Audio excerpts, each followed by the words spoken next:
Itu. Ya Allah. Itu kan coba lihat Kang. Itu kan depan itu Kang. Ya Allah itu coba lihat. Ya teman-teman coba di zoom teman-teman ya. Itu saya lihat kayaknya ada orang sedang bertemu. Astagfirullahaladzim. Ya Allah. Bukan Kang. Coba semen zoom Kang. Loh, di kamera saya jelas sekali itu. Itu manusia Kang. Itu manusia Kang. Rambutnya gondrong, badannya tenggelam separuh, nggak kelihatan kakinya itu, tangannya sedang berada di seperti orang semedi di dadanya itu tangannya Kang. Astagfirullahaladzim. Astagfirullahaladzim.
Assalamualaikum warahmatullahi wabarakatuh. Salam budaya, salam sehat, damai selalu. Nusantaraku tercinta dimanapun Anda berada ya. Kita ketemu lagi di channel yang siap membantu, menghibur pemirsa semuanya yang ada di Nusantara maupun di mancanegara ya. Kebetulan ini adalah bulan Muharram, bulan Syuro ya. Di sini banyak sekali kegiatan-kegiatan atau acara-acara yang dilakukan khususnya di Jawa Timur ini ya. Banyak ruatan-ruatan akbar, ritual-ritual keagamaan maupun kejawen ya, ini sangat banyak sekali ya. Dan khususnya lagi kalau di seluruh Nusantara ini umumnya itu bulan Syuro itu bulan untuk ngubah gaman atau mensucikan pusaka gitu ya teman ya. Nah kebetulan di sungai ini adalah sungai keramat, sungai angker yang konon di bantaran sungai ini adalah aliran dari Gunung Penanggungan. Jadi dipercaya aliran dari Gunung Penanggungan ini adalah gunung suci, aliran suci. Jadi banyak yang melakukan pencucian pusaka itu di sungai ini.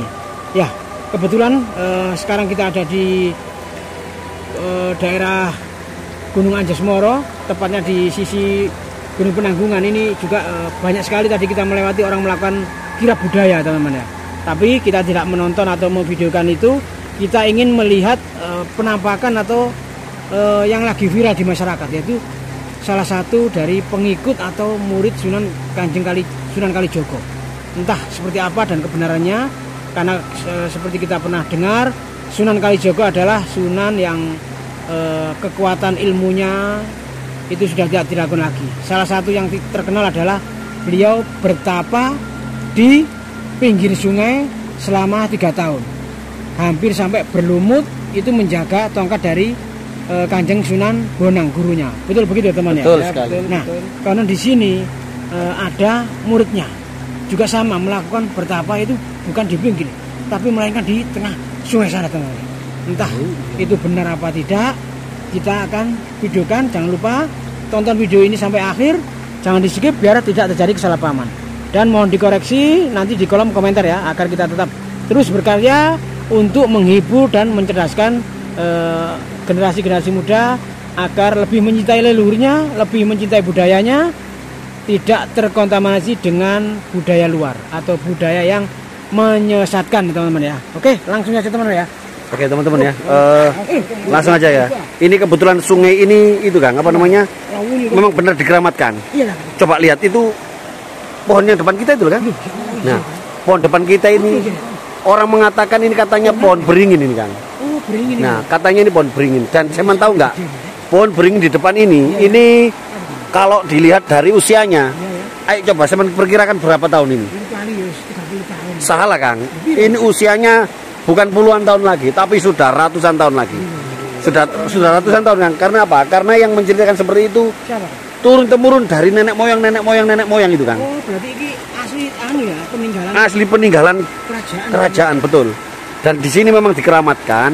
Selain dikeramatkan, memang di tempat ini Kang. Nah, itu sebenarnya bukan sampah itu Kang. Apa ya? Yang ada di situ itu bekas pakaian leluhur kita yang dulunya itu pernah bertapa di daerah situ. Oh, jadi ketika mau setelah selesai melakukan semedia di bertapa, beliau meninggalkan jejaknya berupa Betul. kain, tas selendang, tas Nah, jarik betul, gitu ya, ya. teman-teman. Jadi ada yang ditinggalkan itu ibaratnya itu apa ya? Itu merupakan keharusan. Jadi setiap mendapatkan ilmu setelah melakukan pertapaan di daerah sini, itu keluar dari daerah sini istilahnya itu sudah lulus ujian gitu Kang. Itu ada sesuatu yang harus ditinggalkan, yaitu benda yang dipakai yang menemaninya selama bertapa Kang. Nah, seperti itu Kang. Itulah salah satu ciri khas atau mungkin apa ya, kearifan lokal yang ada di Jawa Timur ya. Melakukan pertapa itu bukan berarti melakukan kegiatan yang salah atau apa ya, melanggar hukum, tidak ya teman-teman ya. Tapi itu ada makna yang terkandung di dalamnya, ada filosofi yang harus kita tahu ya. Salah satunya adalah beliau ingin lebih mendekatkan dirinya kepada Tuhan ya. Lebih mencintai alam setelah dunia ini ya. Jadi alam dunia ini adalah termasuk dianggap sebagai alam fana, alam menipu. Semua yang ada di dunia ini adalah hanya tipuan belaka. Hanya Seperti Fata Morgana gitu Kang ya. gitu ya. Nah, coba Kang, dilihat Kang. Depan kita ini kan sudah jelas ada sungai Kang ya. Sungai di depan ini kalau di sini memang dangkal kan, depan kita ini dangkal. Tapi jangan coba-coba Kang, sungai yang ada di depan kita itu kelihatannya arusnya deras tapi tenang itu ya. Itu pernah dijajaki sama orang sini itu.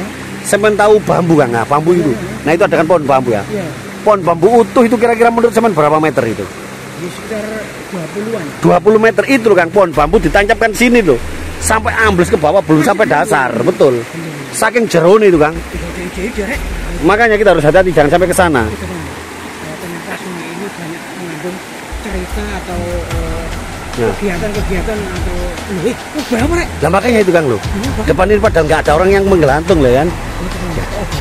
Tuh, coba Kang lihat yang di atas itu Kang. Iya Kang. Yang di atas sana. Coba ya. Jangan ini betul. Di atas sana itu coba. Iya Kang. Ngeri Kang, memang benar ya. Usianya ratusan tahun. Berarti memang benar ini dulu pernah dihuni oleh manusia zaman kuno. Betul. Kalau malam Kang ini, kalau malam selain tempatnya mistis seperti ini, kalau malam itu sering terjadi ada jeritan suara kuntilanak yang di situ Kang. Serem sekali Kang. Nah, seperti itu kan di sana itu Kang. Coba lepas lihat, ada curug-curug berlubang. Itu tempat apa namanya? Sembunyinya ular Kang. Ular-ular besar juga banyak nih Kang. Kita eksplor ini bukan hanya mencari sebuah peristiwa ya, tapi juga kita harus menantang atau melawan rasa takut teman-teman. Kita harus punya mental, jiwa pemberani juga teman-teman. Tapi saya ngeblur Kang sampai Kang. Gak kuat Kang kameranya Kang. Kena apa namanya ini depan ini? Auranya pohon beringin itu Kang. Kita ini nggak main-main Kang. Kita ini berada di tengah-tengah hutan jauh dari keramaian kota. Ya. Pohon beringin tambahan ya auranya. Auranya itu ya kerasa ya kan? Iya, aku belum rumah aku ngatur kok. Makanya Kang, kita harus hati-hati ini. Itu kita kali ini memang sangat lain dari yang lain ya. Kita bertemu dengan pohon yang usianya ratusan tahun. Dulu Kang, kenapa Kang? Itu loh pojokan kalau Kang. Kayak ada orang ya Kang. Itu saya barusan melihat sekelebat itu kayak ada makhluk bunian gitu Kang. Kayak ada orang manusia purba ya Kang. Di ujung sana Kang, ada Kang kayaknya Kang. Loh, jangan-jangan itu yang orang-orang sering dengar ketawa-ketawa nangis itu mungkin bukan kuntilanak Kang sebenarnya Kang. Di balik sini itu memang katanya ada makhluk purba, ada manusia purba Kang. Perkampungan kuno. Bukan perkampungan, ya makhluk purbanya itu loh Kang, manusia purbanya itu tinggal di balik pohon beringin ini Kang. Di sana itu sudah jurang ya Kang. Jurang, nggak ada apa-apa Kang di sana Kang, nggak ada kampung, nggak ada rumah Kang. Lah Kang, kalau makhluk bunian itu sebenarnya sama nggak sih sama orang bertapa itu Kang? Beda lah. Beda ya. Makhluk bunian itu adalah makhluk asli dari keturunan zaman dulu. Sebelum ada manusia seperti sekarang. Tapi ini. manusia juga Kang. Iya. Oh, boleh. Ini gimana ini kok ngene jalannya? Langsung aja nggak apa-apa Kang. Iya, Iya. ini. Nah, Loh, batu ini Kang, saya lihat. Pernah saya kemarin, kapan hari itu kita kan batu ini pernah dipakai sama orang bertapa kan? iya. Yang waktu itu kalau tidak salah muridnya dari Raden Kian Santang itu kan? Oh, ya di sini ya. Ya kan, waktu dia ini batunya. Ya, batu ini teman-teman ya, yang kapan hari dilakukan oleh warga, dikejutkan oleh penampakan dari orang bertapa, dan setelah dilakukan interaksi dengan Mbak Karno itu termasuk keturunan dari Mbak Kian Santang ya teman-teman ya. Dan ternyata kita tidak sengaja kita ketemu ini lagi ya, padahal kita tadi nggak niat ya, tapi kita mencari itu salah satu keturunan dari Sunan Kalijogo. Betul, di daerah sini memang terkenal sangat mistis dan juga terkenal sangat keramat kan. Jadi banyak sekali orang-orang dulu ya. Saya sampai batuk kan. Ceritanya warga di sekitar sini itu memang banyak yang mengatakan kalau mau mencalonkan menjadi pejabat ya, mencalonkan menjadi anggota dewan itu ada beberapa orang yang melakukan ritual kan. Tempatnya di sini kan. Kalau nggak di atas batu ini ya, berada di sana di bawah pohon beringin itu. Katanya di situ tempat yang paling sakral itu tempatnya di sana kan. Tapi pernah juga ada yang mengatakan di sini itu pernah orang itu bertapa Kang di atas air. Tapi saya juga belum percaya kan kalau belum membuktikan. Masalahnya apa? Di zaman yang modern seperti sekarang ini kok masih ada yo. Orang bertapa di atas air itu masih ada. Kayaknya sangat tipis sekali. Sangat mustahil kayaknya. Iya, kayak mustahil. Tapi kita nggak boleh langsung telan mentah-mentah. Kita bisa buktikan juga ya. Apakah nanti kita ketemu atau tidak? Sebenarnya video nanti semoga kita bertemu ya. Tuh Kang, itu Kang. Itu. Ya Allah. Itu kan coba lihat Kang. Itu kan depan itu Kang. Ya Allah, itu coba lihat. Ya teman-teman, coba di zoom teman-teman ya. Itu saya lihat kayaknya ada orang sedang bertapa. Astagfirullahaladzim. Ya Allah. Bukan Kang. Coba semen zoom Kang. Loh, di kamera saya jelas sekali itu. Itu manusia Kang. Itu manusia Kang. Rambutnya gondrong, badannya tenggelam separuh, nggak kelihatan kakinya itu, tangannya sedang berada di seperti orang semedi di dadanya itu tangannya Kang. Astagfirullahaladzim. Salah satu yang dianggap muridnya atau pengikutnya Sunan Kalijogo. Astagfirullah, berarti ini Kang? Iya, karena beliau bertapa di tengah sungai, katanya juga di samping kanan kirinya itu ada pohon bambu, yang konon itu adalah wujud dianggap sebagai tongkatnya Kanjeng Sunan Bonang. Halo. Berarti ini Kang.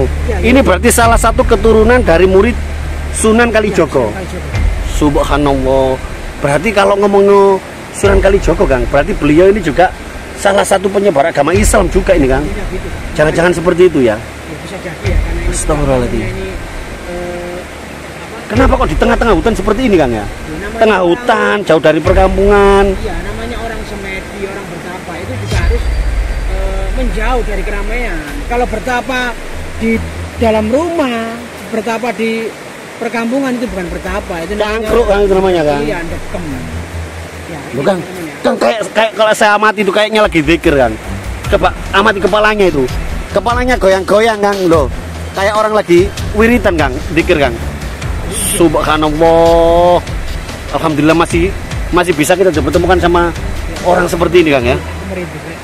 Merinding aku. Dengan tadi bilang dia masih berzikir di tengah sungai seperti ini. Berzikir Kang dia Kang. Hati saya ini terenyuh ya. Saya ini yang Merasa kita ini kayak makhluk yang bener-bener hina ternyata. sangat hina Kang. Iya. Sudah diberi kenikmatan, sudah diberi segalanya, tapi kita masih kadang itu sambat. Kita itu apa ya istilahnya itu. Ya bukan kok ada apa Kang belakangnya itu Kang. Kang belakangnya coba lihat. Coba apa ya Kang situ Kang. Ya Allah. Kang. Sama teman-teman ya. Coba lihat itu sepertinya lagi bersemedi itu teman-teman ya. Itu coba dilihat itu teman-teman ya. Ini ternyata manusia manusia bertapa yang sering dibicarakan sama warga Kang ya. Ini orang yang sering dibicarakan sama warga, katanya di tengah-tengah hutan daerah sini, di tengah sungai itu memang ada orang yang sedang bertapa ya kan. Nah kebetulan hari ini saya menemukannya. Nah kondisinya seperti ini, jauh dari perkampungan di tengah-tengah hutan. Alhamdulillah, berarti kita masih dipertemukan. Ini kalau saya amati teman-teman ya, kalau saya amati ini kakinya sedang bersila, ya kan? Badannya ditenggelamkan separuh, itu tangannya seperti orang semedi, tangannya berada di dadanya teman-teman. Rambutnya gondrong sekali itu. Sudah berapa lama nggak tahu ini.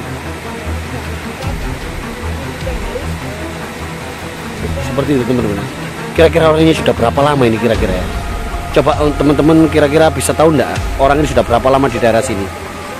Tempatnya seperti ini teman-teman.